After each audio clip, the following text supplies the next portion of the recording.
Mucha gente se pregunta cuál será su legado, por qué se les recordará.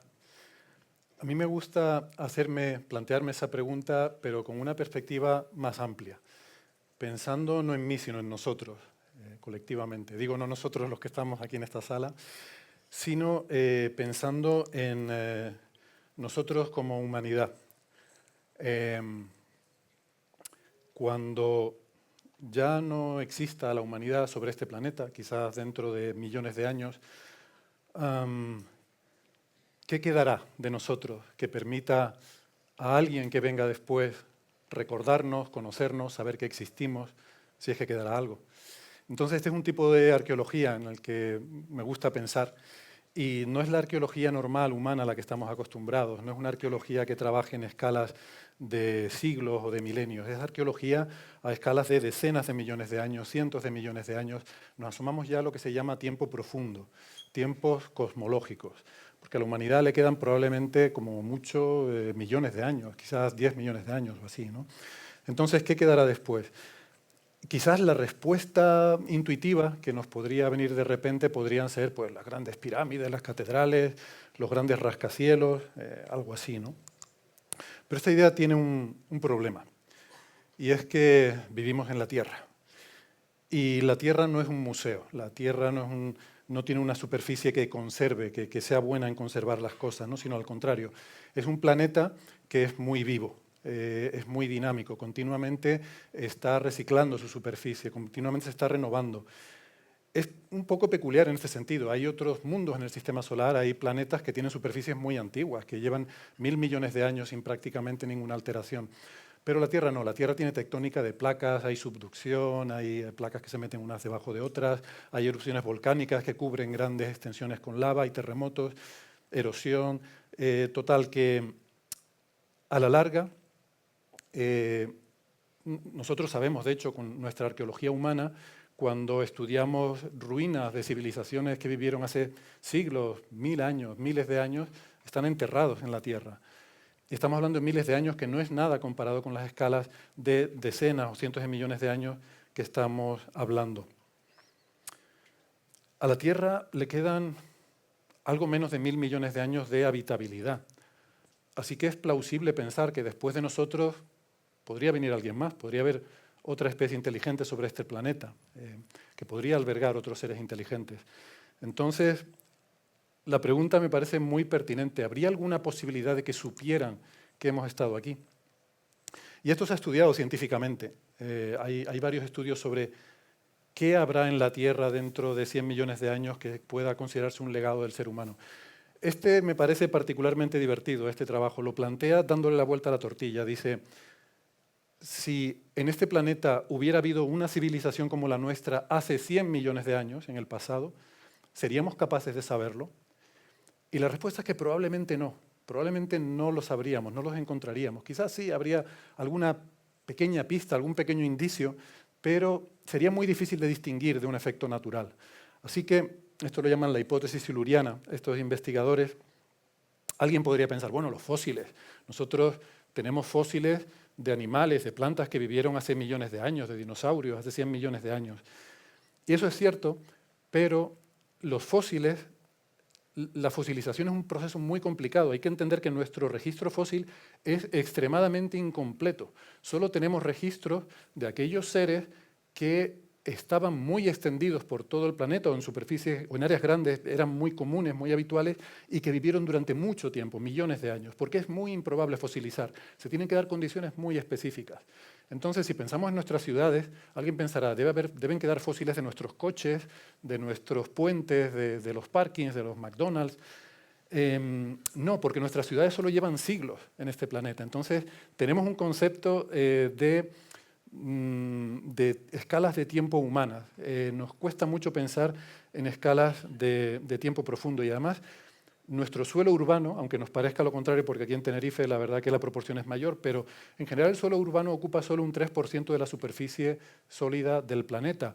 O sea que, aunque hubieran quedado algún fósil de algún coche en alguna parte, sería muy improbable que se encontrara. Nosotros no hemos levantado todo el suelo del planeta para ver todos los fósiles que hay debajo. Ahí tenemos unos cuantos yacimientos aquí y allá en los cuales excavamos para ver lo que hay, ¿no? Entonces, no podemos contar con que nada de lo que hacemos vaya a fosilizar. Y aparte, en escalas de decenas de millones de años, por toda esta actividad que tiene la superficie de la Tierra, al final los estratos geológicos, en 1 centímetro de estrato geológico, puede haber comprimidos ahí miles o incluso millones de años, ¿no?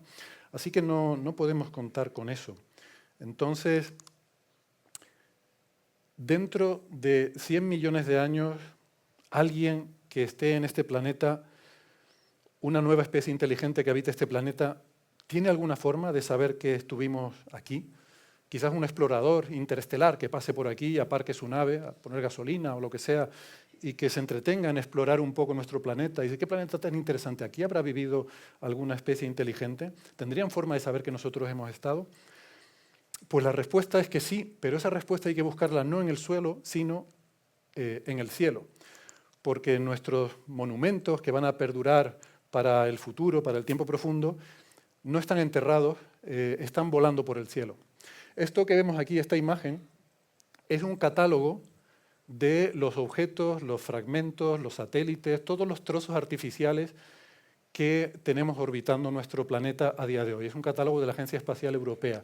Hay catalogados más de 130 millones de objetos. Algunos son pequeños, de unos pocos centímetros, son fragmentos de una colisión, son restos, son basura. Todo eso está ahí, pero también hay muchos satélites. La mayoría están en órbita baja, por eso vemos el planeta muy marcado en amarillo, porque esos son nuestros satélites en órbita baja.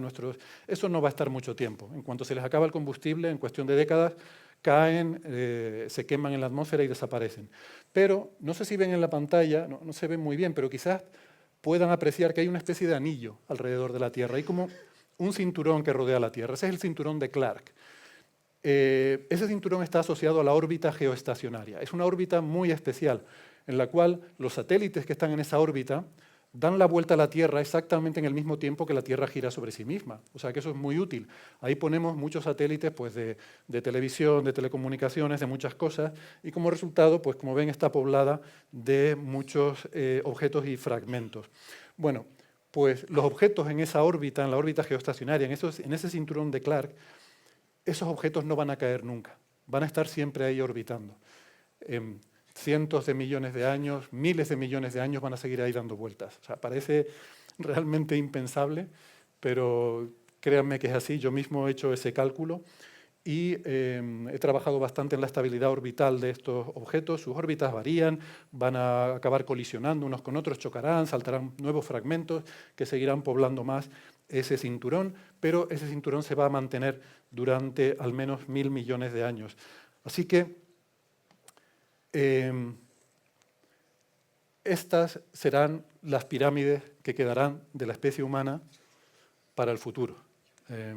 Tendemos a decir aquello de por los siglos de los siglos para decir que algo es eterno, pero realmente en este contexto los siglos se nos quedan cortos. Siglos no es nada. Estamos hablando aquí de cientos de millones de años, ¿no?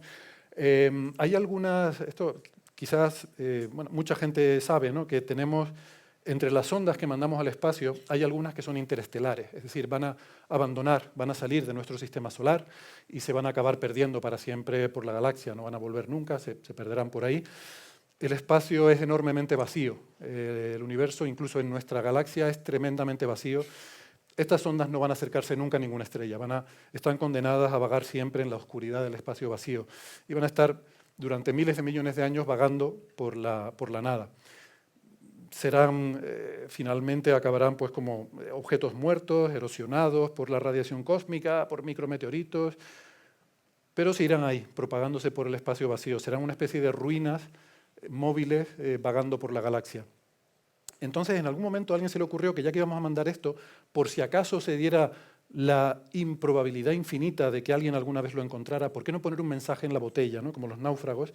Y entonces se les ocurrió hacer esta idea. Esta es la placa de la Pioneer 10, que se lanzó en 1972, y es un mapa que indica si alguien encuentra esta sonda, de dónde viene.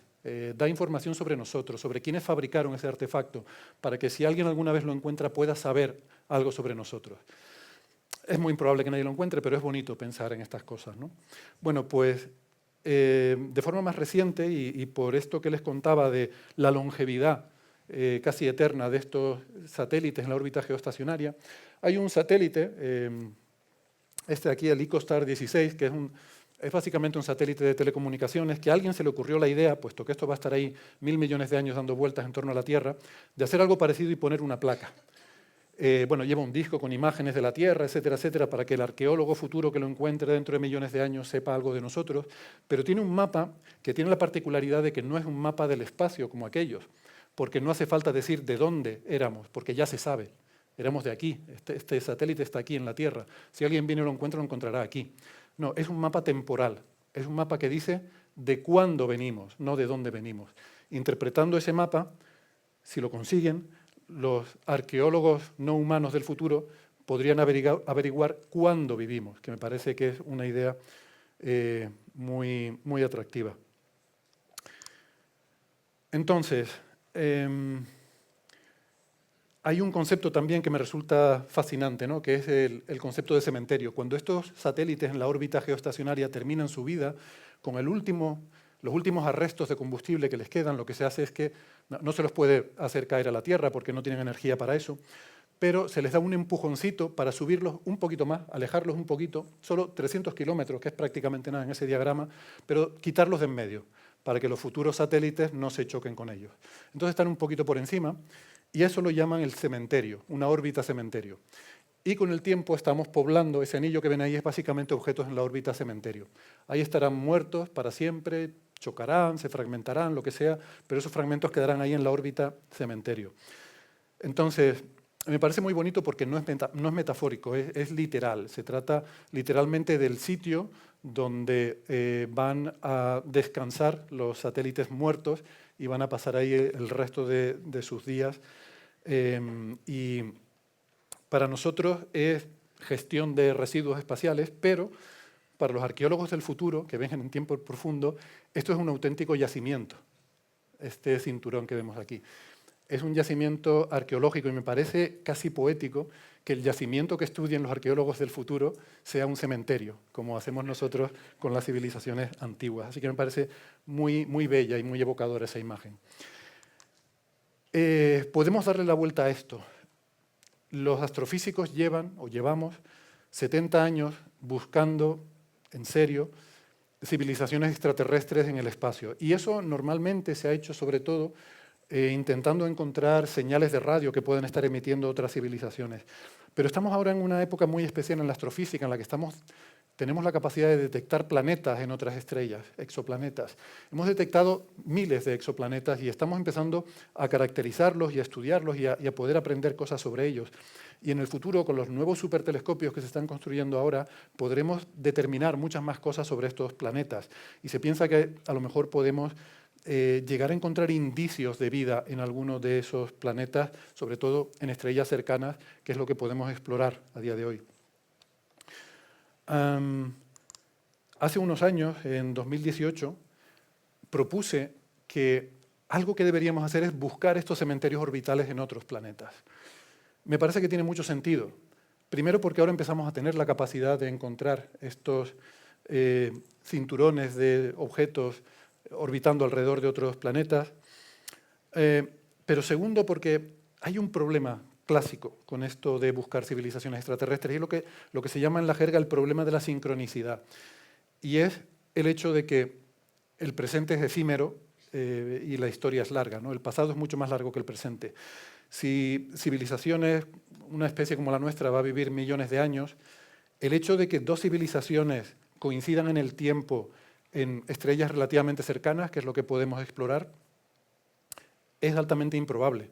Si nosotros vivimos millones de años, pero la galaxia tiene 10.000 millones de años, a lo largo de la vida, de la historia de este planeta, ha habido vida durante 4.000 millones de años, pero esa vida ha sido casi todo el tiempo ha sido vida microbiana, muy simple. Solamente en los últimos 400 millones de años ha habido vida compleja con animales y otras formas más complejas, ¿no? Entonces, es muy difícil pensar que vamos a coincidir exactamente en el mismo tiempo de la historia cósmica con otra civilización. Pero en 10.000 millones de años de la galaxia ha dado tiempo de sobra a que muchas civilizaciones tecnológicas hayan nacido y muerto.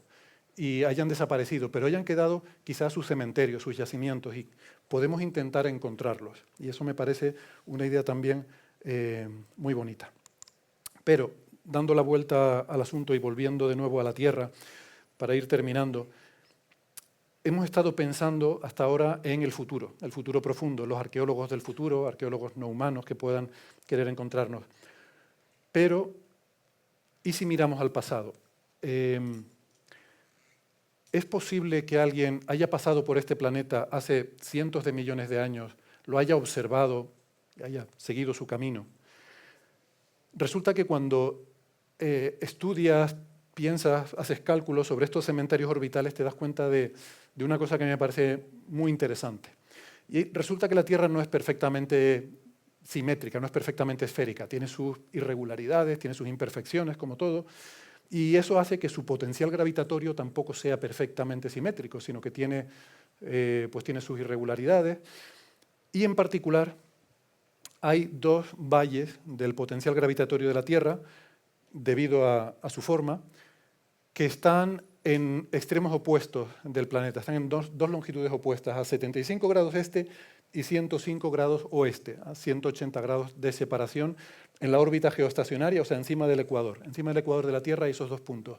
Son pequeños valles gravitatorios. Eso significa que algún objeto que alguien hubiera dejado en la órbita geoestacionaria hace cientos de millones de años, muy lentamente habría ido derivando y se habría ido acercando a uno de estos dos puntos, el que tuviera más cercano. Y esto es muy fascinante, porque quiere decir que si alguien vino en algún momento y dejó una sonda geoestacionaria suspendida encima de algún sitio para observarlo con detalle, y luego se marchó y esa sonda quedó ahí, y llegó al final de su vida y quedó muerta, pues podría estar todavía ahí. Los sitios para buscarlo serían esas dos longitudes privilegiadas. Podemos ir ahí y mirarlo. ¿Y dónde son esos sitios? Pues el primero de ellos es, por supuesto, son en el Ecuador, ambas. El primero es ese sitio directamente al sur de México, en el Ecuador, en medio del Océano Pacífico, que es un sitio pues, que está bien, pero está en medio del mar. Para ir ahí habría que ir en barco. A mí los barcos me marean, yo no lo paso muy mal. Eso, para mí, yo que sé, si alguien quiere ir, estupendo, que vaya. Me alegraré de que vaya y mire. Pero lo interesante es que el segundo sitio está aquí, está al sur de la India. Y está casi exactamente encima de las Islas Maldivas, ¿vale? Entonces, hay un sitio puesto ahí, hay unas islas puestas ahí a las que podemos ir. Y yo creo que todo esto que he estado contando justifica que se monte una expedición científica para ir a las Maldivas. Yo, modestamente...